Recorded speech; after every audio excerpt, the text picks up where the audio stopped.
श्री भगवान। जी, श्री भगवान। क्या लग रहा है हरियाणा का माहौल इस बार? बहुत अच्छा माहौल है, जी, बहुत अच्छा माहौल है, बहुत बढ़िया माहौल है। किसकी सरकार बनावेंगे? नैब सैनी की। जीत की हैट्रिक लगाएंगे? बिल्कुल। किसके नाम पर? मोदी के नाम पर? मोदी के नाम पर, काम के नाम पर। जी, क्या हुआ 10 साल में? कह रहे हैं गन्नौर में कोई काम नहीं हुआ। चलो, इसके कहने से नहीं हुआ होगा। इससे ये आपने पूछा नौकरी कितनी लगी है? वो कह रहे हैं पैसे देकर के लग रही है, पहले जैसे पहले देकर के लगती है ऐसे हाल लग रहा है। अभी 2-4 आदमियों से और भी पूछ लो कि भाई नौकरी फ्री लगी है, पैसे दे के लगी है। नैब सैनी की सरकार में अगर जो ये 1 साल पहले बैठ जाता तो ये जो आज ये टेंट और ये लगाने की प्रचार करने की कोई भी ज़रूरत नहीं थी। एकदम से सीट कटाती, कोई दिक्कत नहीं थी। ये तो थोड़ा सा जो है ऐसी कोई भी बात नहीं। मैं कल 6 विधानसभा में इसमें गया हूँ। बहुत बढ़िया हमारा माहौल चल रहा है और बहुत बढ़िया पार्टी जीतेगी। देखिए, कांग्रेस ने जो घोषणा की, जो 7 गारंटियां दी, चाहे 6,000 पेंशन देने की बात हो, महिलाओं को 2,000 रुपये महीने की बात हो, किसानों को MSP की बात हो। जी। आज तक बाबा अम्बेडकर साहब ने आरक्षण लगाया था, वो कांग्रेस ने दे दिया है क्या? कितने साल हो गए आज? बताइए ना आप, कितने साल हो गए? 60 साल क्या 75 साल हो गए मेरे ख्याल देश आजाद। शुरू से ही कांग्रेस थी, गांधी परिवार था, तो क्या हुआ आप बताओ। देखिए, हुड्डा ने एक आज बयान दिया जिसमें उन्होंने कहा कि जैसा मैंने कहा था कि लोकसभा में भाजपा का हाफ और विधानसभा हरियाणा में साफ। ये तो जो है ना 3-4 दिन पहले कहा था। एक व्हाट्सएप आया था, वो उन्हें मारपीट करी, कहाँ करी है, और मैंने वो व्हाट्सएप देखा, बोला जज्जर आप सोनीपत से साफ, और उड़ा रह गया रोहतक। समझे? आप चिंता मत करो, 8 तारीख को ढोल बजवा देंगे। तैयारी पूरी है? बिल्कुल, कोई शक नहीं, पूरी तैयारी है। पूरी तैयारी। मोदी कह रहे हैं देश की सबसे भ्रष्ट पार्टी कांग्रेस है।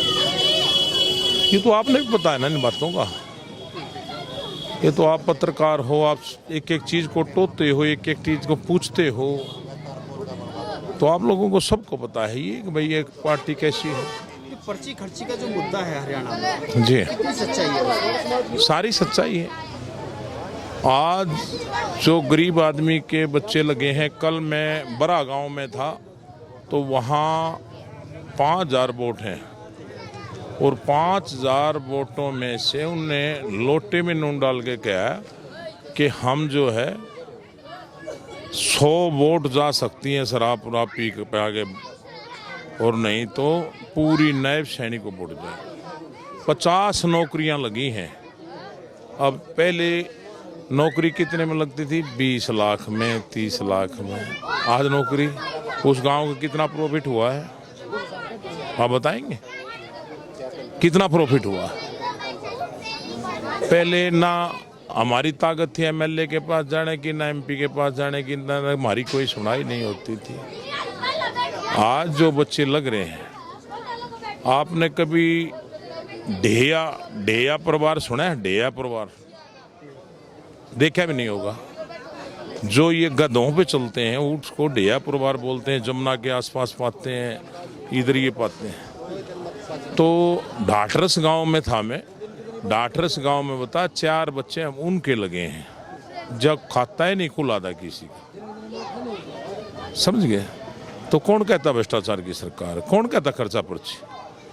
ये तो बड़ी अच्छी सरकार है, और बैकवर्ड सब समाज बहुत अच्छी तरीके से समझ रहे हैं, और चिंता करने की कोई भी ज़रूरत नहीं है। काम, सबके काम किसी सरकार में नहीं होते, कुछ काम सामाजिक होते हैं। जैसे ये काम सामाजिक है जो नौकरी लग रही। गन्नौर के लिए कौन बेहतर है? हैं जी? गन्नौर के लिए कौन बेहतर है? जय हो। अच्छा। गन्नौर के लिए जो कैंडिडेट हैं जहां बैठे हैं वही बेहतर है। ठीक है सर, क्या नाम हुआ आपका? अनिल कुमार। गन्नौर के लिए कौन बेहतर है? गन्नौर के लिए क्या, पूरे सोनीपत के लिए बीजेपी पार्टी इस समाज को ऊपर बढ़ा सकती है और ये काम कर सकती है, सिर्फ बीजेपी, क्योंकि काम किया हुआ है ना। ये एक वर्ग के लिए काम नहीं करती, सभी वर्गों के लिए, इनके लिए सभी वर्ग बराबर हैं, सभी जाति बराबर हैं, किसी के लिए एक के लिए काम नहीं करती है, ये सभी के लिए काम करती है। इसमें जो पढ़ने वाला है, जो अच्छा बच्चा, अच्छी क्वालिफिकेशन है, मेरिट लिस्ट में नाम आता है, उसको नौकरियां मिलती हैं। ये नहीं कि मेरा बच्चा, मैं लखपति हूँ तो पैसे देकर मैं नौकरी दिला दूँ, ऐसा नहीं है इसमें। ये हमने सभी ने अच्छी बात लगी है। देखो हुड्डा कह रहे हैं इस बार तो सुपड़ा साफ कर देंगे भाजपा को। कहने को तो कोई कुछ कहता रहो, ये तो कोई भी आज़ाद देश है, ये तो कोई कुछ भी बोल सके है।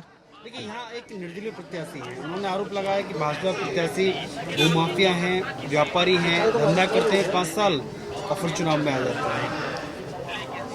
चलो ये तो अभी थोड़ी देर पहले अभी मैं बोला कि स्वतंत्र देश है, कोई कुछ भी बोलो, इसके लिए तो आज़ाद है सभी, पर लेकिन ऐसी कोई बात नहीं है। ऐसी बात नहीं ना, ये तो पहले से ही सांसद भी रहे हैं, ये विधायक भी रहे हैं, सभी वर्गों की सुनते हैं, सभी की सुनी है इन्होंने पहले भी। गन्नौर को क्या चाहिए दादा? मैं हमेशा मत पूछो, रहने दे। और किसी से कौन पूछ। बेहतर है गन्नौर के लिए? केवल एक सवाल, गन्नौर के लिए कौन बेहतर है? विजय देवेंद्र कौशिक। सरकार हरियाणा में भाजपा या कांग्रेस? बीजेपी। भाजपा। जी नमस्कार जी, क्या नाम है? मेरा नाम मनीष रोआ। युवाओं की दृष्टि से क्या देखेंगे? युवाओं की दृष्टि से अगर देखा जाए, गन्नौर में अकेले गन्नौर विधानसभा सीट की बात नहीं है, देखा जाएगा पूरे देश में क्या चल रहा है माहौल। अगर मैं राष्ट्रीय सदर की बात करूं तो जो हालात पहले के मुकाबले अभी सुधरे हैं, शायद ही किसी पार्टी ने पहले सुधारे हों। हम बात करूं अगर ओपोजिशन लीडर्स की, राहुल गांधी जी बाहर विदेश में जाके देश के अगेंस्ट बयान दे रहे हैं, इससे देश की छवि बिगड़ेगी या सुधरेगी? मेन मुद्दा है देश की छवि को सुधारना, देश के लिए काम करना, राष्ट्रवाद की भावना हो। राष्ट्रवाद की भावना अभी के दौरान मेरे को किसी अन्य पार्टी में देखने को मिल नहीं रही है। अब जैसे मैं अगर अपने बारे में बताऊं, बीइंग एनसीसी कैडेट, हमारे अंदर राष्ट्र भावना बचपन से भरी गई है और राष्ट्र के लिए काम करेंगे, चाहे हमारी पढ़ाई को लेके काम हो। और ये नहीं है कि मैं पढ़ा लिखा भी नहीं हूँ, MSc हूँ, गेट क्लियर है मेरा, और साथ में नेशनल एथलीट भी हूँ, ताइक्वांडो का गोल्ड मेडलिस्ट रहा हूँ 2017 में अंडर 19 का। अगर अब तक का मेरा एक्सपीरियंस देखूँ, मैं बाहर भी लोगों से मिला हूँ, मिलता रहता हूँ, आना जाना है बाहर भी, अदर स्टेट्स में भी, उस हिसाब से बेटर ऑप्शन है अभी के लिए बीजेपी। भाजपा तो है ही 10 साल से। अभी भी वही रहेगी, उसको हटाए तो कोई, हटाने के लिए क्या चाहिए? हटाने के लिए एक साफ छवि चाहिए। ये साफ छवि पहले हुड्डा साहब रहे हैं 10 साल, अगर इतना ही पावरफुल, अगर इतनी साफ छवि उनकी होती तो शायद वो उनकी सरकार ना गिरती हरियाणा में। अगर जितना कॉन्फिडेंस के साथ अभी वो बोल रहे हैं कि ये सुपड़ा साफ कर देंगे, कह रहे हैं लोकसभा में हाफ, विधानसभा में साफ। अरे लोकसभा में आपका तो ऐसा है, सर गठबंधन कर लो, मेरे साथ 10 बंदे जुड़ जाओ, एक अकेले को मैं घेर लूंगा, कोई फर्क नहीं पड़ता उस बात से। हरियाणा में किससे गठबंधन करोगे आप लोग? केजरीवाल से करोगे, उसकी पहले छवि खराब है, बाकी किससे करोगे? बिना गठबंधन के सरकार बना नहीं सकते आप लोग।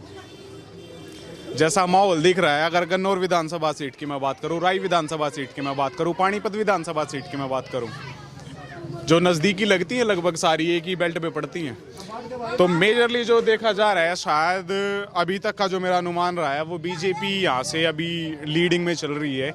और हो सकता है होप सो 8 तारीख को भी जो रिजल्ट आएंगे वो इनके फेवर में ही रहने वाले हैं। कांग्रेस ने भी युवाओं के भविष्य को खिलवाड़ को लेकर के आरोप लगाया भाजपा पर, और दूसरी गारंटी दी कि हम अगर सत्ता में आते हैं तो 2 लाख युवाओं को नौकरी देंगे। अच्छा सर, 2 लाख युवाओं को नौकरी देंगे वो लोग? पहले कितने डीसी भर्ती करवाए उन्होंने? पहले भी तो उनकी सरकार रही है। 10 साल में अभी देखा जा रहा है मैक्सिमम लोग ऐसे ऐसे परिवारों से बच्चे नौकरी लग के गए हैं जिनका परिवार में ना तो कोई पॉलिटिकल बैकग्राउंड था, ना फाइनेंशियली इतने साउंड थे वो लोग। स्टिल वो लोग आज नौकरी पे खड़े हैं। पहले क्यों नहीं लगे वो बच्चे? पहले क्या मेहनत नहीं कर रहे थे वो बच्चे? मेहनत तो उन्होंने भी करी है पहले। तब क्या दिक्कत आ गई थी? तब खाली ये चल रहा था आज मेरे पास पावर है, मेरी आज पॉलिटिकल बैकग्राउंड मेरा इतना स्ट्रॉन्ग है कि मेरा अगर हुड्डा साहब के साथ संपर्क हो, मैं कल को भेज दूंगा, फॉर्म निकलने दो, फॉर्म भर भाई यार, हुड्डा साहब से कॉन्टेक्ट करता हूँ, नौकरी ले ले। अब वो नहीं चल रहा है, समस्या ये आ रही है। 2 लाख अगर वो लोग रोजगार देने की बात कर रहे हैं, पंजाब में भी सरकार उन्होंने पंजाब में सरकार रही है उनकी पहले, तब उन्होंने रोजगार नहीं दिया। अभी करंटली उनकी सरकार कर्नाटका साइड उनकी सरकार है, वहाँ रोजगार क्यों नहीं दे रहे हैं? अगर और देखा जाए हिमाचल में भी सरकार उनकी है, वहाँ रोजगार दो भाई। हरियाणा सक्षम प्रदेश है, यहाँ बहकावे से काम नहीं चलेगा। पढ़े लिखे इंसान है, बढ़िया एकदम सेटल इंसान है।